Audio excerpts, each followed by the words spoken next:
final seria pior. E dos 8 grupos de estudo, a maioria é mensal. Tá? Então, veja, ainda temos aqui o privilégio de poder ter um grupo de estudo que é quinzenal, mas nos lugares onde não são em Curitiba, eu sou obrigado a fazer todos os meses por causa da dificuldade de locomoção, né? Que não tem agenda para ir em todos os lugares.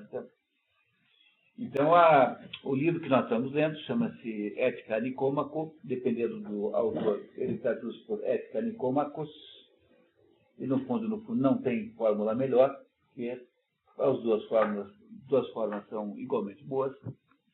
O Ética Nicômaco é o livro, digamos, não diria o livro central, mas é uma das 3 áreas. Olá, como vai, Luciana? Tudo bem? Tá. É uma das três, digamos, áreas centrais da filosofia moral de Aristóteles. Aristóteles dizia que há 3 tipos de livro. Há o livro teorético, que é o livro científico-filosófico, que é o tipo de livro mais nobre de todos, que é o livro que existe em função dele próprio mesmo, quer dizer, que é apenas parte de si próprio, porque esse livro descreve algum aspecto da realidade. Existem livros práticos, e Aristóteles escreveu 4, 5 livros práticos, sendo que esse aqui é um deles. O que é um livro prático? É um livro que foi escrito para orientar o comportamento humano, é, no fundo, um livro de moral. Por isso que eu digo a vocês que esses livros que nós estamos lendo aqui, que lemos no verão a política e agora a ética, se acrescentado por uma outra obra, é toda a filosofia moral de Aristóteles. Quem fez os 2 cursos sairá até a metade do ano, né,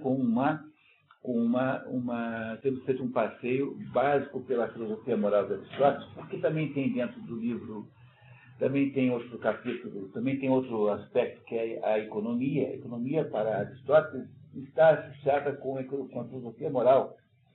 E na verdade, alguns capítulos do livro A Política é que tratam do pensamento econômico de Aristóteles. Existe um livro chamado Economia, que é considerado de não autoria de Aristóteles, é espúrio.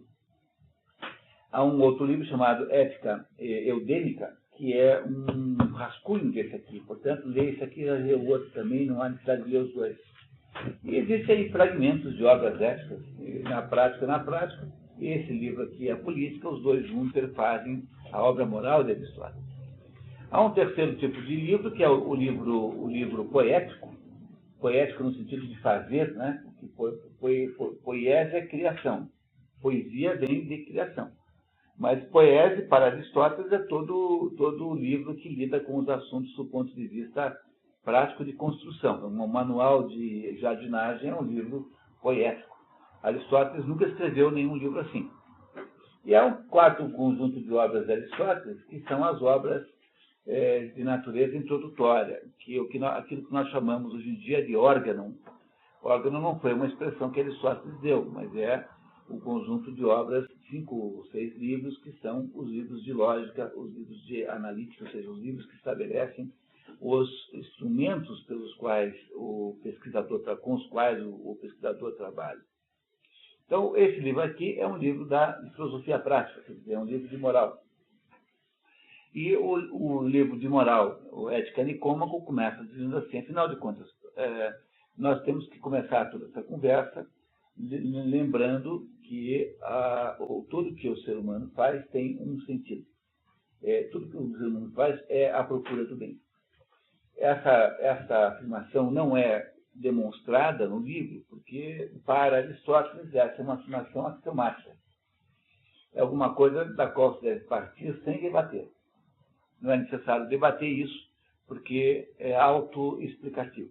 Então, tudo que o ser humano faz é uma tentativa de fazer o bem. Ora, a procura desse bem, no entanto, é um pouco complicada, porque existem muitos bens. Quer dizer, existem bens que são intermediários e há bens que são bens finais. Então, se há bens intermediários, tem que obrigatoriamente haver bens finais, até por razões de conclusão lógica. E os bens intermediários nunca devem ser o objeto da vida humana, porque os bens intermediários, no fundo, estão subordinados aos bens finais, Portanto, no fundo, o que o homem faz deveria buscar o maior de todos os bens, o supremo dos bens. E esse supremo de todos os bens, de acordo com Aristóteles, é a eudaimonia. Eudaimonia. Eudaimonia é traduzido genericamente por felicidade. Mas ainda ele não consegue resolver o problema, porque dizer que a felicidade é o maior de todos os bens implica em definir o que é a felicidade. E aí, então, ele nos explica que há várias maneiras de se entender a felicidade. Existe gente que acha que a felicidade está nos prazeres, nas sensações prazerosas. Há gente que acha que a felicidade está nas honras públicas. Há gente que acha que a felicidade está nas riquezas. E há gente que acha que a felicidade está em assuntos internos, imanentes, ou seja, na realização da alma humana. Então, Aristóteles explicará para nós que achar que a felicidade equivale a obter prazeres é rebaixar o ser humano na mesma altura dos animais, porque é isso mais ou menos que o animal faz. O animal tem está voltado para a solução imediata dos seus problemas concretos. Portanto, um animal é que pensaria assim. Achar que a felicidade está na honra é você colocar a sua felicidade nas mãos de terceiros, porque a honra é uma coisa externa. A honra é alguma coisa que conferem a você. E, dependendo da situação, você pode sair de honrado para completamente desonrado em 2 minutos. É o que acontece com os ministros em desgraça, com os governantes que caem, são derrubados pelos golpes de Estado, não é isso? Então, as estátuas do Stalin, do Lenin, foram derrubadas em todo lugar, aí depois pelo menos nos países satélites da União, da Rússia. E o maior de todos os enganos, de acordo com Aristóteles, é você colocar a sua vida como um instrumento de obter riqueza. Porque a riqueza, a prosperidade material, é essencialmente um bem intermediário, e nunca um bem final. Então, o sujeito que ainda põe nos prazeres ou na honra, ainda está falando ainda de bens finais, mas quem põe o objetivo da vida nas riquezas, está sendo aí sim completamente injustificado, porque a riqueza é um bem intermediário. Você não teria nenhuma utilidade de ter muito dinheiro se você não tivesse coisas com que comprá-lo.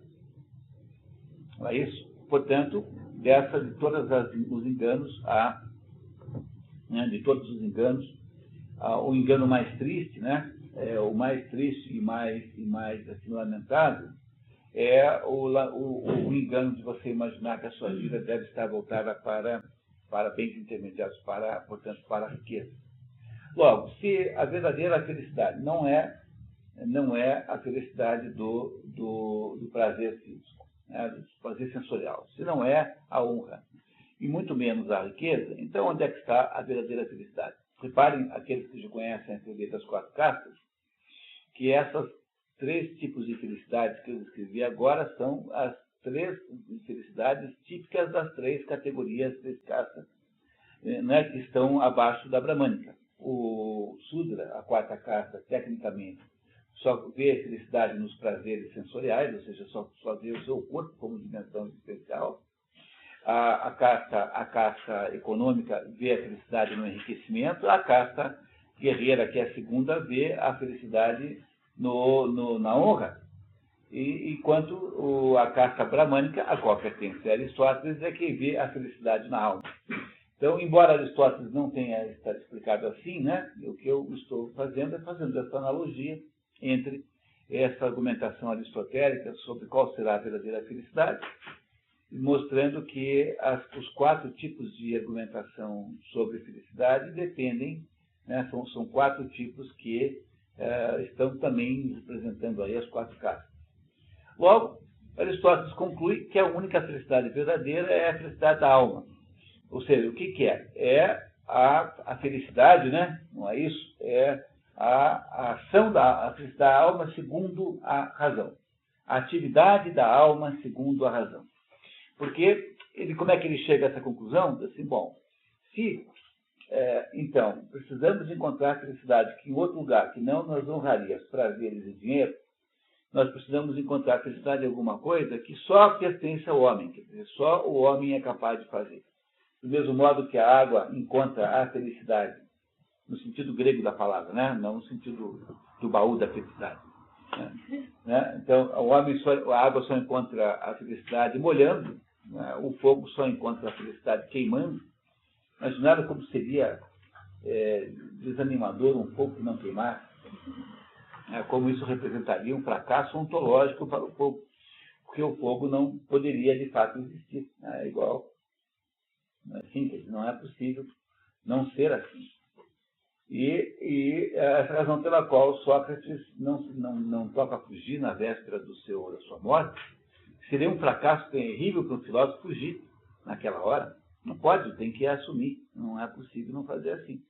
E se Jesus Cristo tivesse descido da cruz, vestido todo mundo de bolacha e ido embora, né, também teria sido completamente fracassada a vinda de Jesus Cristo. Então, o que é aquilo que pertence ao homem exclusivamente a ele, que é a origem da felicidade, é a virtude da alma segundo a razão. Bom, então aí ele já chegou em algum lugar agora.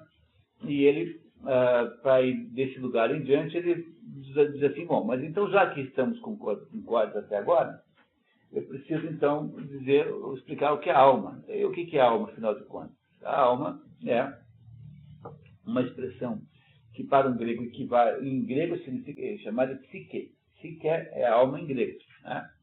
Então, quando você está falando de alma em grego, você está falando essencialmente da psicologia, né? Ou seja, daqueles componentes racionais humanos. E Aristóteles nos contou já que a alma é composta de 3 pedaços. Há um pedaço vegetativo, há um pedaço sensitivo e há um pedaço intelectivo. O pedaço vegetativo é comum a todos os seres vivos. Todos os seres vivos têm uma vida intrínseca em si que acontece, quer você queira, quer não. Está associado ao crescimento, associado ao processo metabólico, como o nosso corpo funciona.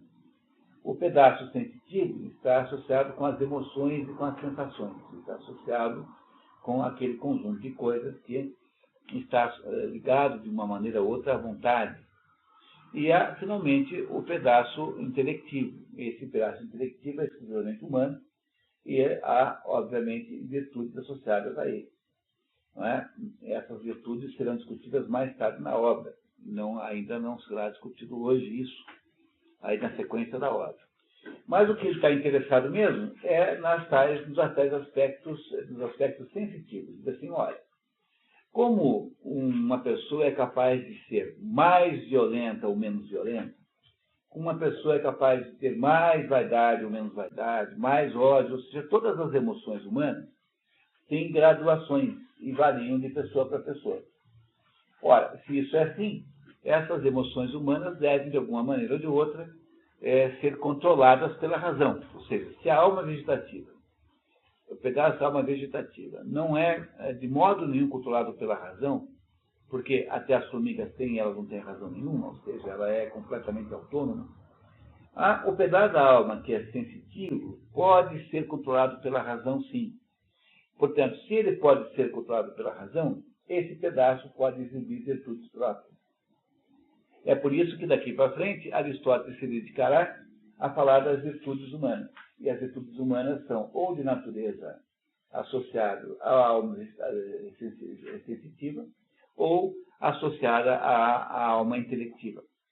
E ele vai nos falar hoje, começar a nos falar sobre a alma sensitiva e das suas virtudes. Até agora, Aristóteles produziu 3 grandes contradições. Há 3 contradições por isso. A primeira é que ele está dizendo desde o início desse livro que a ética, ou seja, o comportamento humano, está absolutamente subordinado ao comportamento social. Que, como nós já tínhamos visto na política, Aristóteles acha que, como o ser humano não pode viver fora da sociedade, então todo o seu comportamento deve ser voltado para o benefício da sociedade. Hoje em dia é muito perigoso acreditar nisso, porque senão você começa por aí a fazer o que o Chaves manda. Então, isso só é possível ser entendido assim, de modo puro, quando você lembra que Aristóteles está teorizando a polis grega. A polis grega é uma pequena cidade, muito pequena, talvez Atenas tenha tido 500 mil habitantes no seu auge, mas de modo geral são cidades pequenas, 5, 10, 15, 20 mil, 30 mil, 40 mil habitantes, dirigidas por um rei e compostas por cidadãos, nem todos são cidadãos, mas por três tipos de pessoa, né? O cidadão e o estrangeiro e o escravo. São os três habitantes da polis grega. O estrangeiro, né? O meteco, o cidadão e o escravo. Então, essa gente toda ali, sobretudo o cidadão, configura um grupo humano que tem absoluta uniformidade de imaginário. Todos os gregos conheciam as mesmas histórias, todos os indivíduos da cidade, eles respeitam e atendem o mesmo deus ou a mesma deusa. Portanto, para o Aristóteles, havia esta condição favorável, que não é mais o caso, porque no mundo moderno a gente não tem nem a menor ideia se está falando a mesma coisa que o colega do lado, porque no mundo moderno, sobretudo depois do Hobbes, né, o Estado é o Leviatã. O Estado, como dizem os islâmicos, né, o que é o governo? É aquele traço que produz, que vem aqui para impedir todas as injustiças, menos a sua própria. Né? O Estado é o que é? É aquele sujeito que, para vir aqui ajudar a impedir que o batedor de carteira funcione, ele vem aqui e produz um roubo 300 vezes maior do que o do batedor de carteira. Então, você chama, em vez de você quer se livrar do batedor de carteira, quem vem aqui, você tem que chamar o Fernando Beiramar para tomar conta do assunto. Isso que é o Estado moderno. Né? Esse é o Leviatã de Hobbes. Mas o Hobbes já é o sujeito do século XVI. No tempo de Aristóteles, o Estado era um tipo de comunidade propriamente dita. E o Aristóteles começa essa história assim, mas vocês vão ver que à medida em que vai passando o tempo, ele vai relegando a polis quase a segundo plano. Quer dizer, ele tenta subordinar a ética pessoal, a ética social e comunitária, mas vai desistindo desse plano ao longo do livro. Primeira contradição. A segunda contradição é que ele está o tempo todo criticando Platão, mas como ele, no fundo, também não consegue resolver o problema, porque o problema entre Aristóteles e Platão é um problema de tensão insolúvel, porque você tem uma tensão insolúvel que não resolve, porque, ao mesmo tempo que nós somos genéricos, somos específicos. Então, ele, embora fique com esse discurso antiplatônico, no fundo, é muito mais platônico do que a gente pensa. Embora não o admita, né? Não o admita. E a terceira contradição que Aristóteles já apresentou aqui é que ele propõe que a felicidade plena não pode ser alcançada sem alguma ajuda material, mas quando ele se lembra de Sócrates, que teve uma morte feliz, segundo todos os relatos, e não teve nenhuma espécie de apoio material, pelo contrário, Sócrates foi um pobretão de marca maior.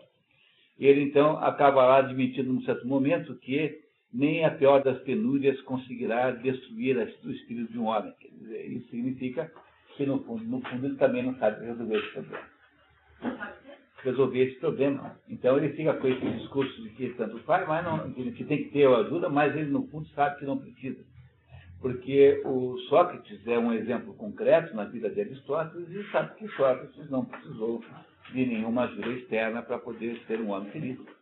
Teve uma vida feliz, de acordo pelo menos com o Platão. Deve ter contado para ele, né? Porque o Platão foi aluno de Sócrates. É isso? Eu não sei. Está bom esse resumo? Ficou claro agora? Tá? Então, Mônica, você entendeu alguma coisa desse resumo? Ah, graças a Deus.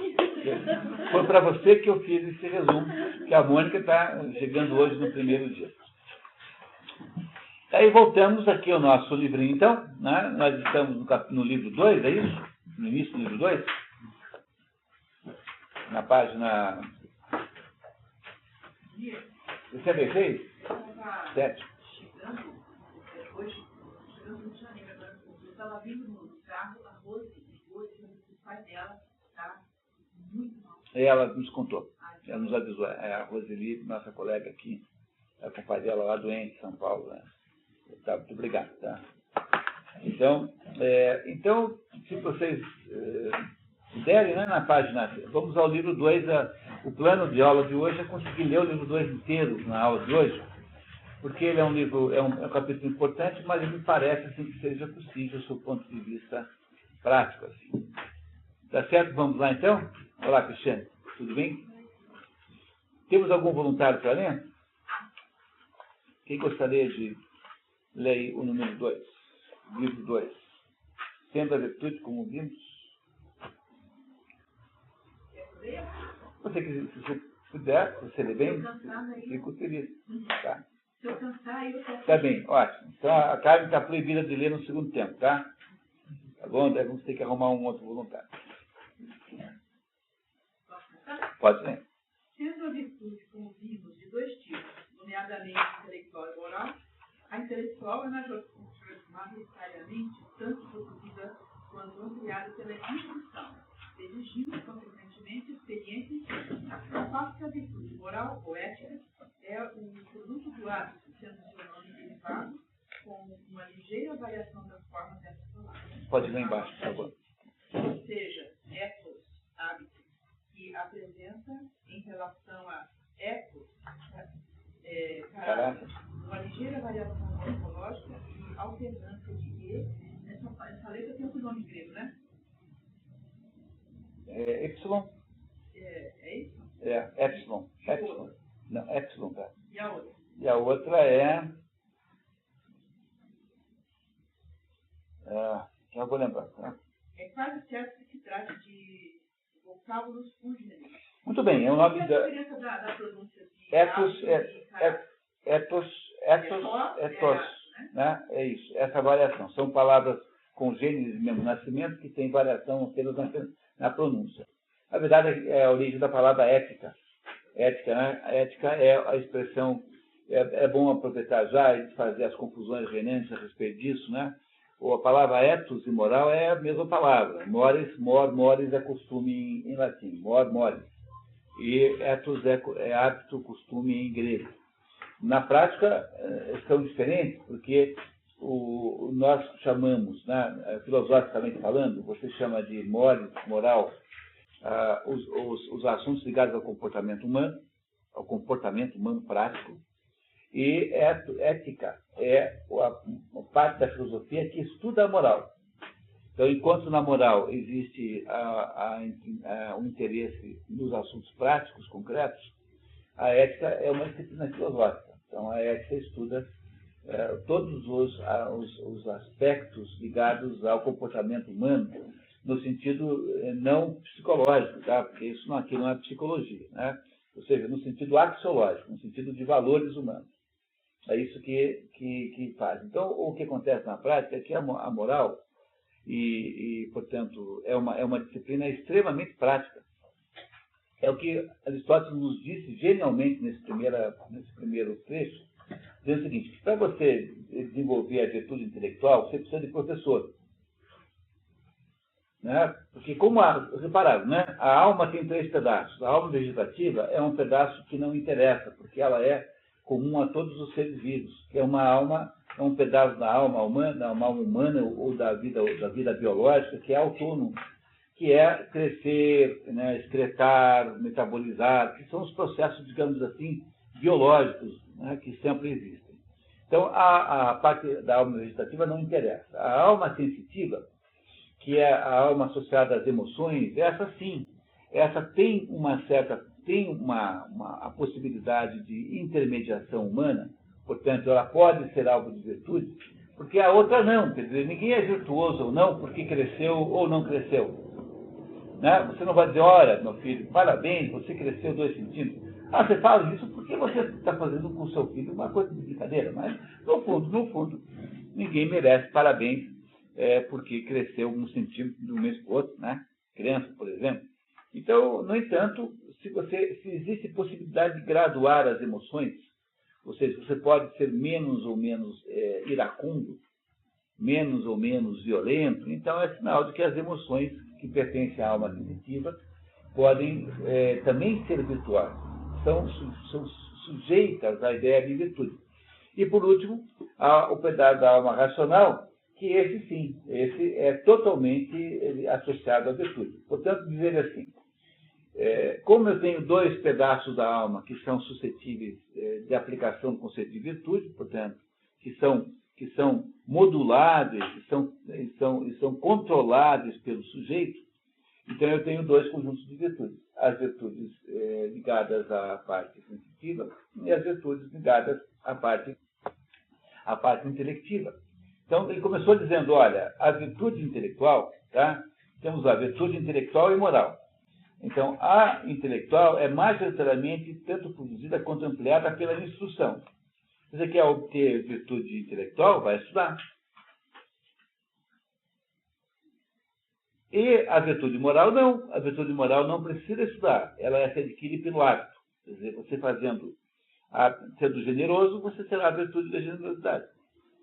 Então, não é necessário nenhuma pessoa ter nenhuma espécie de formação para ter virtude moral. A virtude moral, e é por essa razão também que você entende aí que no caso das religiões, né, você tem nas religiões o mesmo problema, porque se há algum engano extraordinário, é você imaginar, porque todas as religiões têm esse aspecto esotérico com S e um aspecto esotérico com X. E para você entender a diferença dos dois, é bem fácil. Imaginem, assim, que uma religião seja um círculo. Esse círculo, que é a religião, tem um perímetro. Essa linha perimetral exterior é a religião com X, que é a religião basicamente ritualística. Se você for, por exemplo, católico, você tem que ir à missa, tem que confessar, depois, antes de comungar, você tem os sacramentos, você tem todas essas coisas. Se você for um judeu, você tem lá que fazer o jejum lá no Yom Kippur, você tem que circuncisar o filho, tem que fazer a descoberta de uma serva quando morre, enfim, etc, etc. Se você for muçulmano, você tem 5 obrigações. Tem que rezar 5 vezes por dia a Meca, tem que fazer jejum no Ramadã, tem que ir a Meca, se você puder. A isso tem que dar esmolas e tem que aceitar que Alá é o único Deus e Maomé é o seu profeta. Então, se você fizer essas 5 coisas, você é um muçulmano completo. Né? Isso é que caracteriza o muçulmano. Então, essas religiões têm rituais externos que são de natureza esotérica. No entanto, se vocês recuperarem o modelo do círculo, vocês verão, né, que eu também posso fazer o seguinte: a partir da periferia do círculo, eu posso traçar um raio até o ponto central. E esse raio até o ponto central é aquilo que se chama de iniciação. E a iniciação, ela varia conforme a religião. Por exemplo, dentro do judaísmo, ela é aquilo que se chama de Cabala. Dentro do cristianismo, ela é muito frágil e muito desestruturada, mas ela é feita, de alguma maneira, nas ordens monásticas. Então, quando São João da Cruz, o que é? Um místico. Né? Todos esses místicos católicos, são muitos e muitos, são todas pessoas iniciadas, pessoas, olá, tudo bem? Tá? São todas pessoas iniciadas, pessoas que estão indo aí na direção do centro do círculo. Essa viagem na direção do centro do círculo é uma viagem apenas para determinado tipo de pessoa. No entanto, a absurdidade total seria se apenas esses iniciados fossem para o céu. Né? Então, o que acontece é exatamente o contrário. Na prática, é muito mais provável que alguém que está na periferia do círculo e que tem apenas a ação exotérica salve a sua alma, porque essa pessoa provavelmente terá uma certa humildade com relação àqueles fenômenos e irá, portanto, agir de um modo humilde perante Deus. O problema dos que tentam ir para o centro é que esta viagem é uma viagem tão extraordinariamente reveladora que irá, eventualmente, produzir no viajante a tentação do gnosticismo. Irá gerar no viajante a tentação de saber mais do que é possível para o ser humano. Não estou dizendo que é sempre assim, mas você tem, por exemplo, coisas maravilhosas entre essas pessoas. Né? Só que tem que tomar cuidado porque toda viagem que é feita fora da proteção, toda viagem iniciática que é feita não a partir da periferia externa, da religião esotérica, com X, é uma viagem perigosíssima. Porque aí você vai cair na mão do papiro, na mão de todos esses bruxos, na mão das bruxarias em geral. Então, se você quer ser um iniciado em alguma coisa, você tem que ser primeiro cristão para poder se iniciar e ir para os mistérios cristãos. Se você quer ser sufista, tem que ser primeiro muçulmano, só por meio de uma proteção da ortodoxia muçulmana é que você pode ser sufista. E se você quer ser um judeu cabalístico, sei lá, você tem que antes ser judeu mesmo, de verdade. Então, a garantia de que essa viagem será feita sempre com segurança é que não há nenhuma possibilidade de misticismo fora do contexto da grande religião. Não é proibido fazer a viagem, mas é perigoso. Então, é preciso fazer isso com o mestre. Nunca, jamais, em uma hipótese alguma, tente fazer essa viagem sozinho. Tem que ter um mestre sufi, ou um mestre espiritual cristão, ou um rabino, né, que tenha a capacidade de fazer isso. As outras fórmulas são todas erradas, nunca tem. É da seu interesse fazer isso, né? Como eu digo, para ir para o céu, basta cumprir as obrigações exotéricas. E não precisa fazer nenhum processo de mistificação, no sentido bom da palavra, mistificação. Então, o que o Aristóteles está dizendo é mais ou menos a mesma coisa. Para você poder fazer o caminho do intelectual, que é o caminho da iniciação, tem que ter professor. Mas, para fazer o caminho do hábito moral, ou seja, o caminho da vida certa, reta, no sentido técnico da palavra, reta, você não precisa de professor nenhum, basta você seguir os princípios, porque a religião te diz o que é para fazer. Não precisa você consultar um místico para isso. Ela diz para você, são os 10 mandamentos. Você quer saber o que o cristianismo pensa que é certo? Bom, toda religião tem um conteúdo moral, e esse conteúdo moral basta você seguir. Entender isso, essa diferença é super importante entender. Não é para tentar ser místico sozinho. Não vai dar certo. Você quer ser místico? O problema do cristianismo é que você tem que entrar numa organização religiosa. Então tem que abdicar da vida civil. Mas no caso do muçulmano, não. Você pode participar de uma tarica e ser sufista. Não é isso? E os sufistas têm uma tradição extraordinária. Mas aí tem que ser muçulmano antes. E ser muçulmano é alguma coisa que ninguém quer ser, porque o muçulmano, em tese, abandona, a primeira coisa que tem que fazer para ser muçulmano, tem que abdicar da sua própria liberdade. Como para um homem ocidental a liberdade é tudo, há uma imensa incompatibilidade entre a religião muçulmana e a psicologia ocidental. Ninguém quer abdicar da liberdade, que é o que tem que fazer o muçulmano para ser muçulmano. Então, na prática, sobrou pouca coisa para quem quer se iniciar verdadeiramente. Não é isso? Tá? E isso não é um problema, em última análise. Você pode resolver o problema como eu faço assim, quer dizer, indo estudar filosofia, que aí já é outra coisa. Você vai também se iniciar de alguma maneira, mas não no aspecto místico, porque o aspecto místico necessariamente está associado com a presença de Deus. Tá? Essa é a diferença. Tá? Então, a gente pode se iniciar apenas dos pequenos mistérios, mas dos grandes não. Muito bem. Continuamos? Carmen, por gentileza. E, portanto, fica evidente que nenhuma das virtudes morais é em nós engendrada pela natureza, uma vez que nenhuma propriedade natural é passível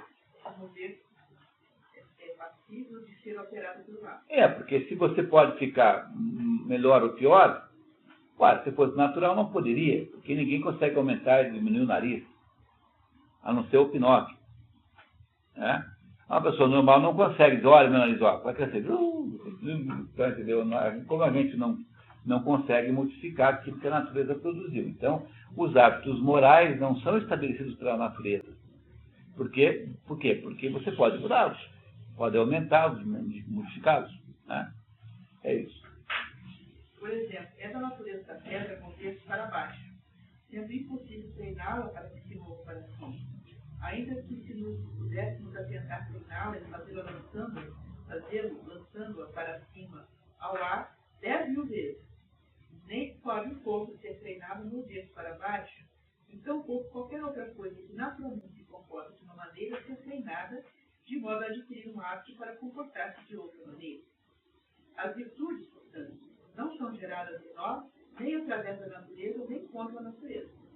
A natureza nos confere a capacidade de recebê-la, e essa capacidade é aprimorada e amadurecida pelo hábito. Então, a nossa natureza tem dentro de nós a potência da honestidade. Não, ninguém seria honesto. Mas ser honesto você só consegue fazer sendo honesto continuadamente. Entenderam isso? No Corão tem uma passagem que aparece Jesus Cristo e diz assim: olha, todos os milagres eu consegui fazer. Agora, tem coisa impossível, é melhorar a cabeça desses cretinos. Porque está lá, falando lá de uma certa situação. Está vendo que no Corão tem a própria negação disso, né? Porque está lá no Corão Jesus Cristo dizendo que, às vezes, modificar a cabeça de certos seres humanos é mais difícil do que andar por cima da água. Não, mas não comentário de Jesus Cristo no Corão, tá? Cuidado, tá? Mas muitas vezes, né? Há mais menções no Corão a Nossa Senhora do que no Novo Testamento. Há mais menções, como é que chama a Nossa Senhora em árabe? A Mariana, né? Mariana, que eu acho que é a variação de mim, tem essa variação. Então, no Novo Testamento, há menos menções a Nossa Senhora do que no Corão. Para o Corão, Nossa Senhora Jesus Cristo, né? É um profeta. Tem um capítulo dos caras. É uma pessoa importantíssima. Né? Os judeus aqui não dão bola, mas os islâmicos consideram um grande ponta, né? O Jesus Cristo Nossa Senhora. Ademais, as faculdades que nos são transmitidas pela natureza nos são concedidas primeiramente como potência, e nós exigimos sua atividade posteriormente. Isso claramente ocorre em nossos sentidos. Não adquirimos a faculdade da visão e da audição por ver repetidamente ou ouvir repetidamente, porém de outra maneira, ou seja, porque possuímos os sentidos principiados e a entregá-los. Por que possuímos principiamos a entregá-los? Porque possuímos os sentidos principiamos a entregá-los. Não nos tivemos através do segundo. Porque os sentidos são uma potência da nossa estrutura biológica, que já nasceram conosco, portanto foi a natureza que nos deu. Agora, usar bem isso é uma questão de prática. As virtudes, ao contrário, nós as adquirimos por tê-las inicialmente e realmente praticadas, tal como praticamos as artes. Aprendemos uma arte ou ofício fazendo as coisas que teremos que fazer quando as tivermos aprendido. Por exemplo, homens se tornam construtores construindo casas e se tornam tocadores de lira tocando lira. Analogamente, nos tornamos justos realizando atos justos, moderados realizando atos moderados, corajosos realizando atos corajosos, legisladores tornam os cidadãos bons treinando-os em atos de ação correta. O que é a meta de toda a legislação, se falhar no seu atingimento, será um fracasso. Tarefa que distingue a boa constituição da má. Isso é o assunto do outro livro, da política, em que Aristóteles estuda aí 150 e poucas constituições para chegar a conclusões sobre a política da sua época, né? Sobre como é que se deve governar o país. Quer dizer, então, ele está aqui falando da virtude moral, e a virtude moral é uma virtude, apesar que dentro da questão das constituições existe também a virtude intelectual, também há a descoberta pura e simples. Mas a virtude moral é alguma coisa que só se faz pela prática. Quer dizer, alguém pode ser moralmente superior sem saber absolutamente nada que um filósofo sabe. Por outro lado, um filósofo pode ser muito sabido e ser uma pessoa moralmente errada e condenável. Porque ele está dizendo que a virtude intelectual se aprende, enquanto que a virtude moral se treina. São coisas completamente diferentes. Por fim, as ações a partir das quais ou através das quais qualquer virtude é construída são idênticas àquelas através das quais essa virtude também é destruída, tal como é o caso da habilidade nas artes. pois tanto os bons tocadores de lira como os maus são produzidos pela ação de tocar lira, ocorrendo coisa semelhante com os construtores e todos os outros que dedicam às artes e ofícios. Do mesmo modo, que vos tornareis um bom construtor se construirdes bem, vos tornareis um mau construtor se construirdes mal. Essa analogia a gente faz, né? Entre a virtude moral e as artes práticas, as artes poéticas, né? Então, saber construir casas é uma questão de prática, saber pintar quadros é uma questão de prática, saber dar aula é uma questão de prática, saber curar pessoas é uma questão de prática, e ser bons, ser perseverante, ser corajoso também é tudo questão de prática. Né? Se assim não fosse, não haveria qualquer necessidade de mestres de artes e ofícios, uma vez que todos já nasceriam bons ou maus profissionais, como fosse o caso. O mesmo assim se revela verdadeiro quanto às virtudes. É através da participação em transações com nossos semelhantes que alguns de nós se tornam justos e outros injustos. Através da ação em situações arriscadas e ao formar o ato, o sentimento, o medo, ou aquele da autoconfiança que nos tornamos corajosos ou covardes. Pode lembrar. Por alguma falha, o manuscrito apresenta claramente uma inversão, gerando o sentimento do medo, nos tornando covardes, gerando em nós o sentimento do autoconfiança, nos tornando covardes. Embaixo ele está consertando, né? Eu fui olhar nas outras duas traduções, que eu uso para monitorar, está igual como está aqui, quer dizer, tudo indica que Aristóteles se enganou mesmo, se é que a gente pode chamar de Aristóteles, porque esse, como vocês sabem, é um livro esotérico com S, é uma obra que Aristóteles na verdade, um relatório, é uma transcrição de uma aula que Aristóteles teria dado. Portanto, alguém pode ter, sim, confundido aí no meio do caminho. Mas não significa que ele esteja equivocado, ele apenas errou o modo de explicar. Então, para poder ser coragem, tem que desenvolver o sentimento de força, né? Como digo aqui, de autoconfiança, e para ser covarde, tem que desenvolver o sentimento de medo. É isso que faz você ser o que você é. E o mesmo ocorre com nossas disposições relativamente aos apetites e sentimentos e animosidade. Alguns homens se tornam moderados e brandos, outros dissolutos e irascíveis, por se comportarem idealmente de uma forma ou de outra em relação a essas paixões. Em síntese, nossas disposições morais são formadas como produto das atividades que desenvolvemos. Consequentemente, nos compete controlar o caráter de nossas atividades, já que a qualidade dessas determina a qualidade de nossas disposições. Não é, portanto, de pouca monta que somos educados desde a infância dentro de um tipo de hábito ou outro. É, ao contrário, de imensa, ou melhor, de suprema importância. Veja, isso sempre se achou que fosse assim, né? Se você, quando você lembra da sua avó falando para você como é que você devia se comportar, né? Então eu acho que isso é uma coisa que todo mundo sabe, mais ou menos, que é o hábito que faz o monge, né? Não é assim que a gente fala? O hábito faz o monge. Então, você, para poder ser corajoso, tem que fazer atos corajosos, para poder ser generoso, tem que fazer atos generosos e assim por diante.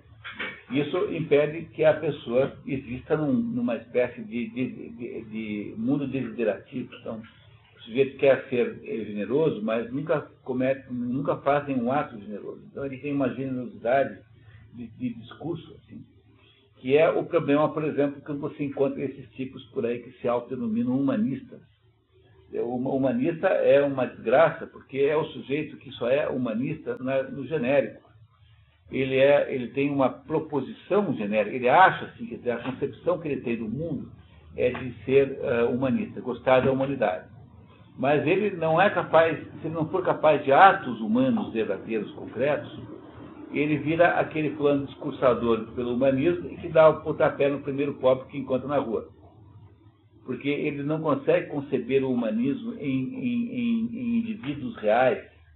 Tá? Então, na prática, ele acabará apoiando as maiores barbaridades que puder imaginar, e em troca de um humanismo genérico, teórico, um humanismo de declaração de direitos humanos, ele, na prática, produzirá todas... o sujeito que é militante de direitos humanos, Então, como ele não entende que quem tem direito são as pessoas reais e concretas, ele é prisioneiro de uma visão abstrata de direitos humanos, acha completamente normal que assaltem você na sua casa e te roubem, porque ele acha que isso é o que ele não tem nada contra isso, entendeu? Entendeu por que essa gente maluca faz isso? Porque eles não são capazes de ter atos verdadeiramente decentes de proteger o direito real, concreto do indivíduo que está ali. Como eles só entendem que é direito humano sob um ponto de vista genérico, então eles não conseguem entender nada sobre esse assunto na prática.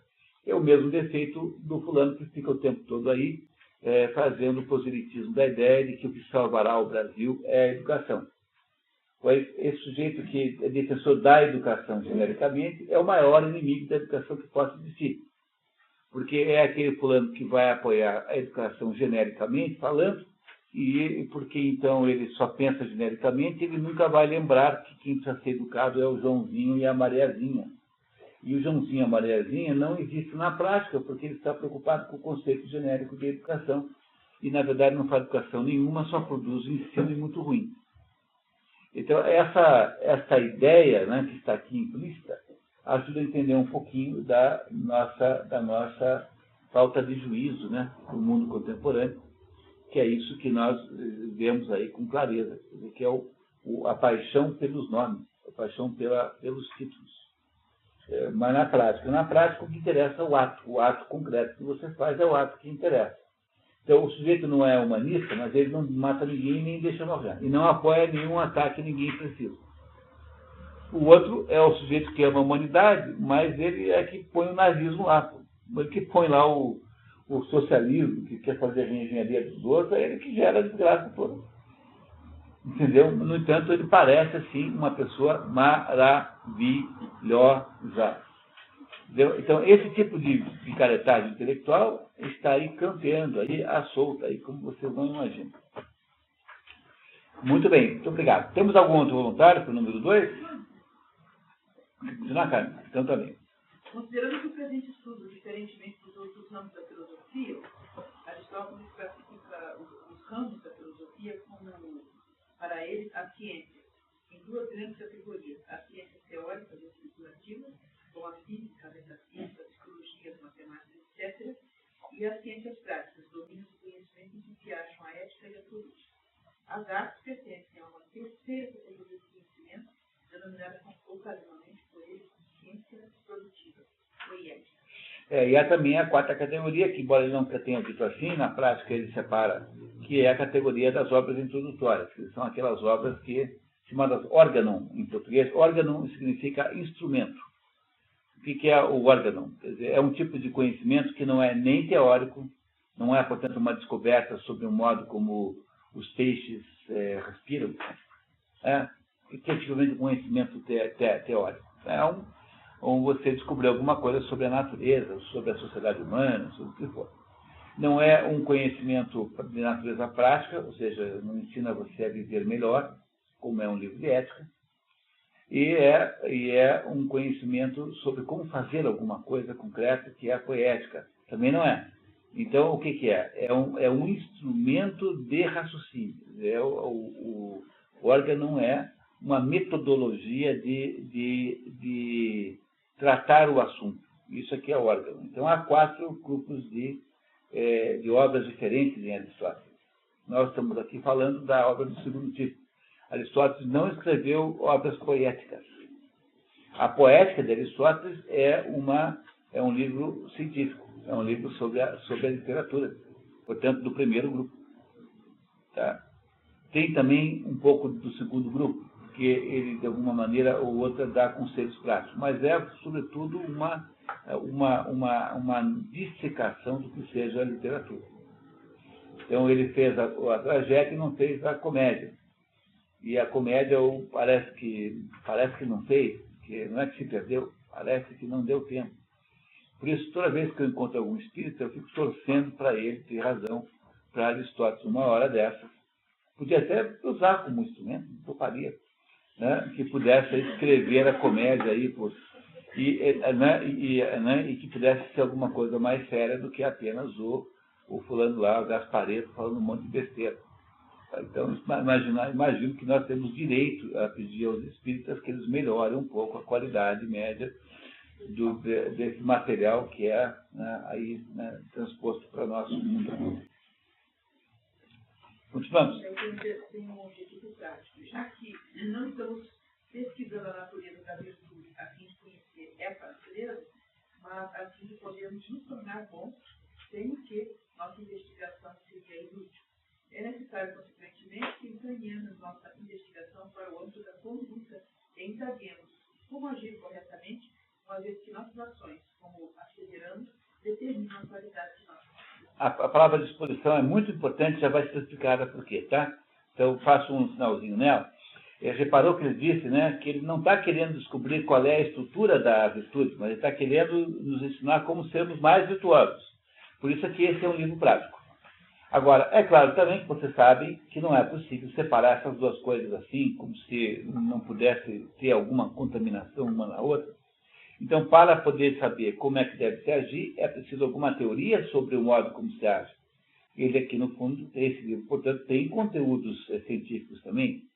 Tá? E a mesma coisa no livro A Política, embora ele precise, no fundo, dizer como é que se governa o mundo, né? Então, para quem não assistiu o curso de política em janeiro, então a essência da contribuição aristotélica à política é a ideia de que o governo que nós devemos fazer, na prática, é um governo que tenha o máximo possível das vantagens da oligarquia, sem os seus defeitos, e o máximo possível das vantagens da democracia, sem os seus defeitos. Portanto, um ponto médio entre essas duas coisas. Porque se você tem só a democracia desanda para a demagogia. Porque na hora em que você estende os direitos políticos a todo mundo, essa massa que não tem qualificação, ela será dominada por determinados demagogos.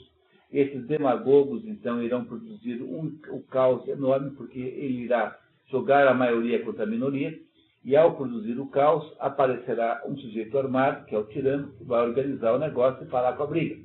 Quem quiser entender isso é só ver a história da Revolução Francesa. Durante 10 anos ficaram fazendo todo tipo de demagogia. Por exemplo, não tem pão, não tem pão.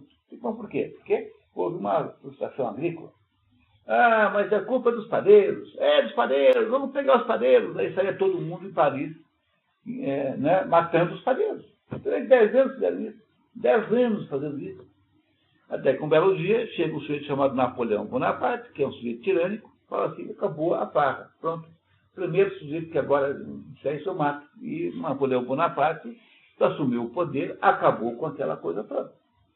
Isso que acontece, é assim que acontece quando você deixa o governo muito democrático demais. Quando você deixa o governo muito oligárquico demais, ou seja, é muito dominado por uma determinada minoria, seja qual for a origem dessa minoria, seja econômica ou seja, porque se a minoria que governa fosse a minoria mais sábia, seria naturalmente melhor deixá-la governar, que é o que está quem quiser entender isso, é só ouvir a flauta mágica do Mozart, que é uma história maçônica.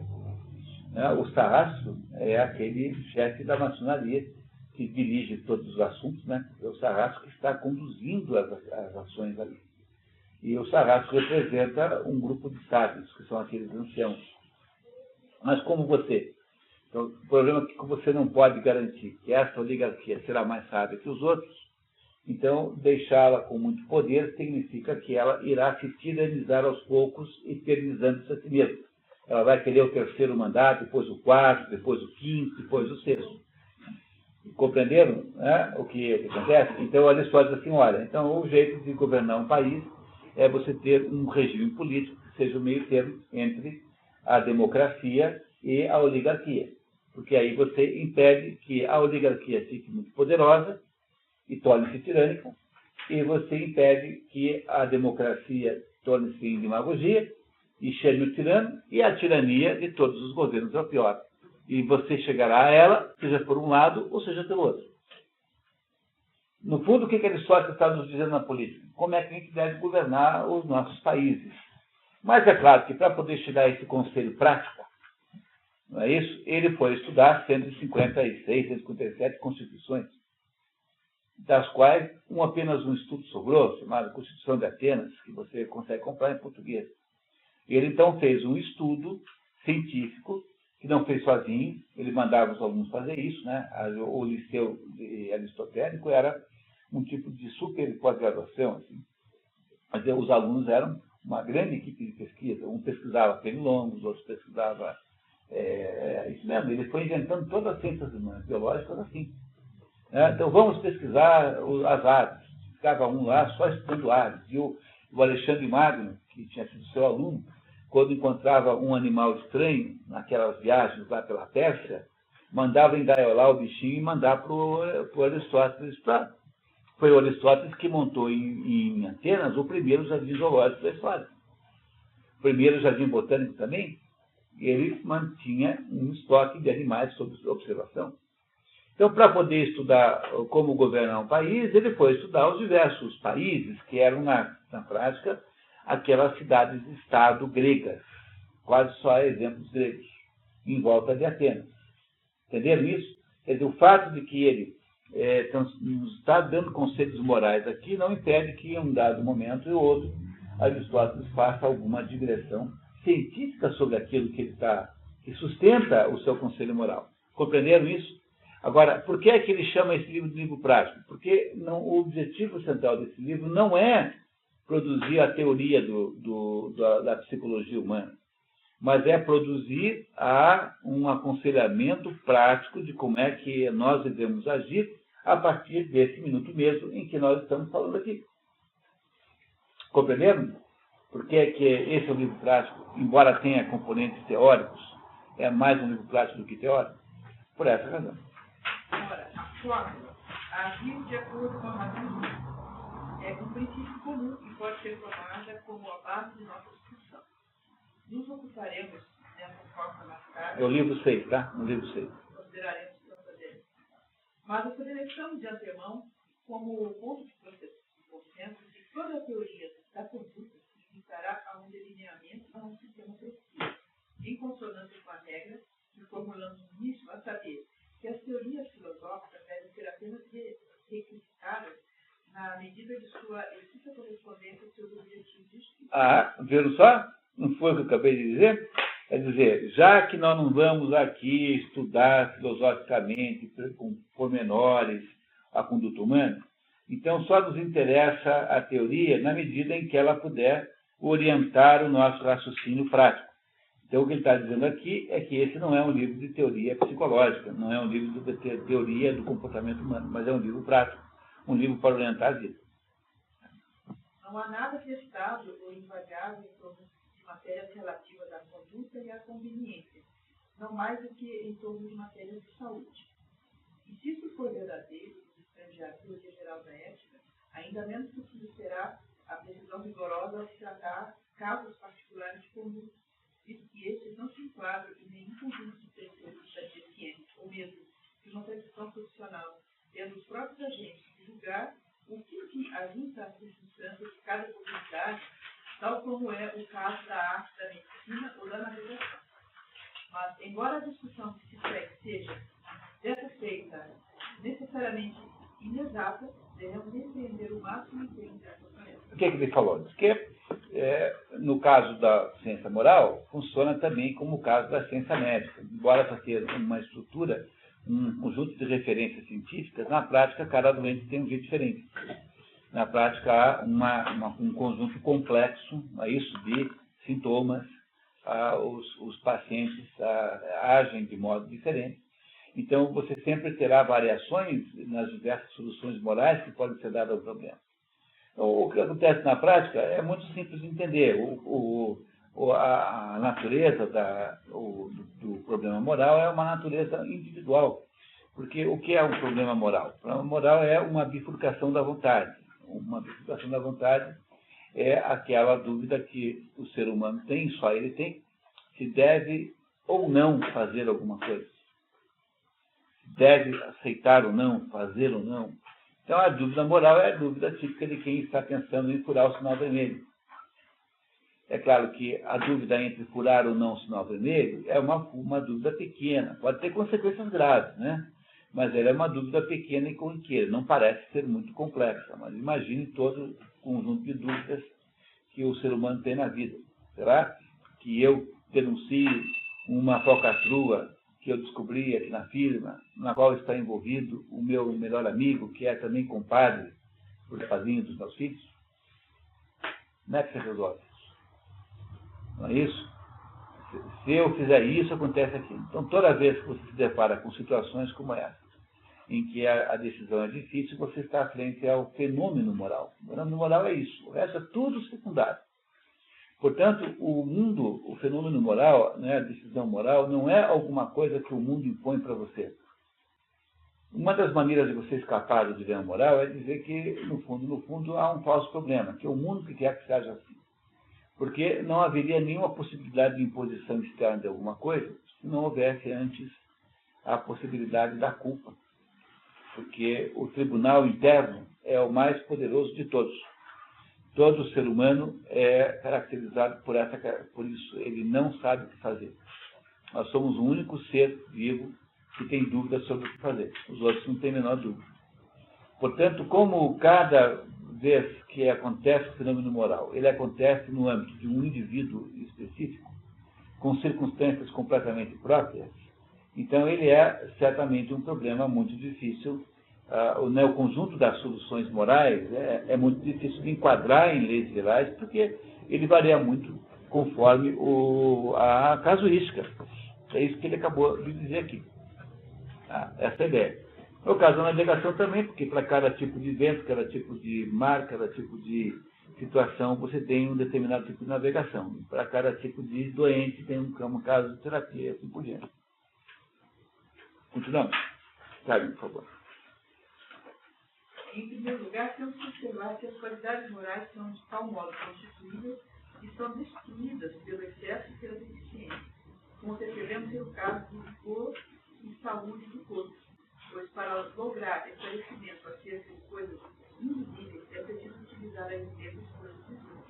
Então, o que ele está dizendo aqui é o seguinte, que para poder explicar isso, já bem como isso é absolutamente aristotélico, né? Quer dizer, olha, as virtudes morais, elas são destruídas pelo excesso ou pela falta.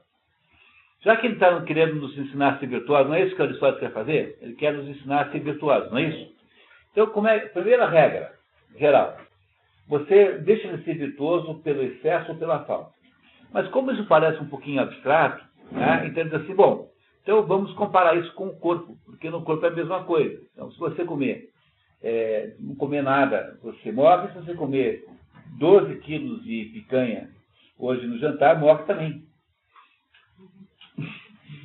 Não é isso? Qualquer pessoa normal é capaz de entender esse exemplo, porque ela sabe que comer demais faz mal e comer de menos também. Então, para poder explicar a mesma coisa no âmbito abstrato das virtudes, ele começa explicando no âmbito concreto. Isso pode parecer um truquezinho de natureza didática, mas isso é aristotelismo puro, porque o Aristóteles é o sujeito que sempre foge do genérico para ir sempre para o caso concreto real, do que ele pode ver, e a partir dos casos reais produzir a generalidade, que é o método aristotélico, que se chama, hoje em dia, de indução. Indução é isso. Comparativamente, é o método platônico, que é o contrário. Platão parte de regras gerais pré-estabelecidas e delas deduz as outras coisas. O platonismo é dedutivo e o aristotelismo é indutivo. Nenhum dos dois está com toda a razão, porque, na verdade, precisamos das duas abordagens. Às vezes a gente é dedutivo, às vezes não é indutivo. E então não há, de fato, nenhuma contradição entre essas duas maneiras de fazer. Está claro, né? Tá, vamos continuar. O vigor é destruído tanto pelo excesso de exercício quanto pela deficiência dele. E, analogamente, a saúde é destruída tanto por alimentos bebida e demasia quanto pela deficiência dele. E, em quantidades adequadas, a produzem aumento de presença. Portanto, aqui você tem, essencialmente, todo o coração da filosofia moral de Aristóteles. Não falei para vocês, não expliquei na política, que o que ele quer fazer é o ponto médio entre a concentração oligárquica, em que o poder está na mão de poucos, e a distribuição, a dispersão democrática, em que o poder está na mão de muitos. Mas cuidado, hein? Quando esses gregos falam em democracia, eles não estão pensando em dar voto a escravo, não, viu? Tá? Os escravos não votam. Não é a nossa democracia moderna. Então, a ideia de que tem voto todos os cidadãos é a ideia democrática que o Aristóteles acha que é uma perversão do sistema. Ele acha que a democracia é um método pervertido de governar. Democracia, para Aristóteles, é negativo, porque a democracia, ao expandir demais a base política, ela dá espaço para o demagogo. E uma das coisas mais interessantes que está no livro A Política, e agora vocês se preparem para ouvir isso, porque é assim monumental, é que Aristóteles diz o seguinte, que a democracia vai muito melhor quando tem pequena participação política, e não quando tem muito. E quando você lembra que os Estados Unidos tem 30% só de votantes, e tem mais democracia do que aqui, você tem que começar a dar razão a ele. Porque aqui nós temos uma visão ingênua, que é uma visão ingênua mesmo, de uma espécie de democracia, porque aqui os brasileiros gostam de fingir que todo mundo é parecido, a mesma coisa. Por isso que nós aqui adoramos festas populares, porque todo mundo parece mendigo igual. No carnaval, todo mundo parece mendigo igual. Tá? Não é isso? Né? Tá? E onde tinha gente que não era mendigo, que era aquele negócio de fantasia, lembra? Acabou aquilo, porque aquilo era profundamente contrário à índole brasileira de carnaval, que é todo mundo fingir que é a mesma coisa. Então, como aqui nós temos essa visão de generalização de tudo, então a gente pensa que voto obrigatório, todo mundo votar. Então, todo quanto é professor aí de sociologia, está dizendo para os alunos, quem votar é cidadania. Aí você vai lá, o TRE, na seleção põe lá, você é que decide. Mas Aristóteles está contra. Porque ele acha que a excessiva expansão da base eleitoral dá acesso ao demagogo, que entrará produzindo, então, uma mobilização dos pobres, que são a maioria sempre, contra os ricos.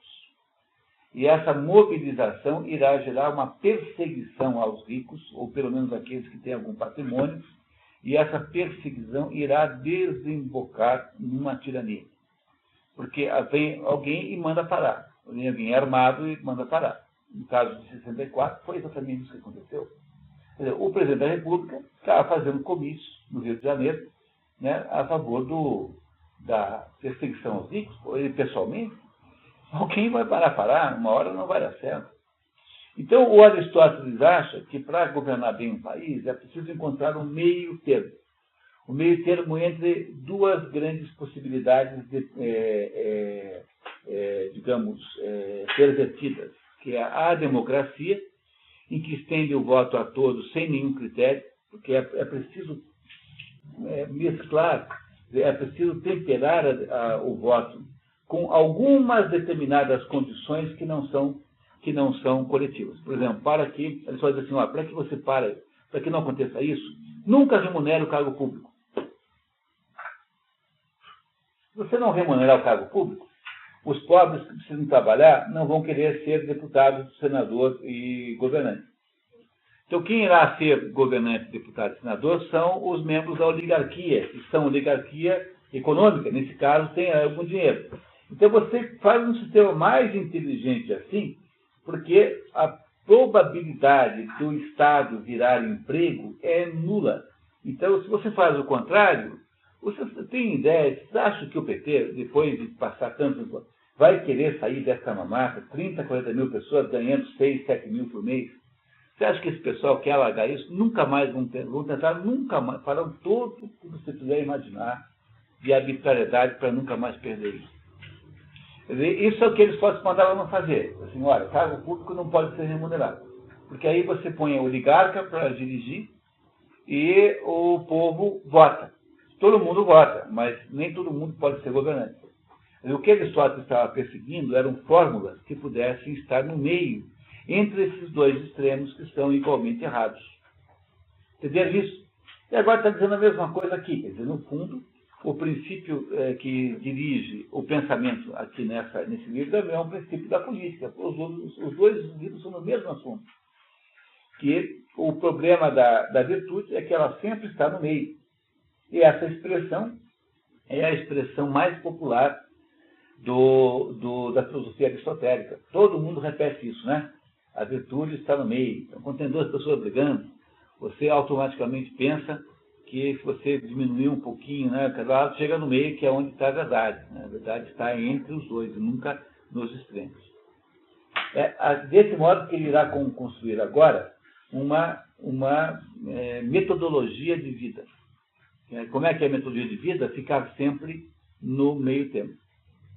Olha só, vamos olhar aqui então. Aquele que pode tudo tomado pelo medo e jamais suporta qualquer coisa que se torna covarde. Aquele que não experimenta medo de coisa alguma e tudo enfrenta se torna temerário. Temerário é um sujeito absolutamente sem cabeça.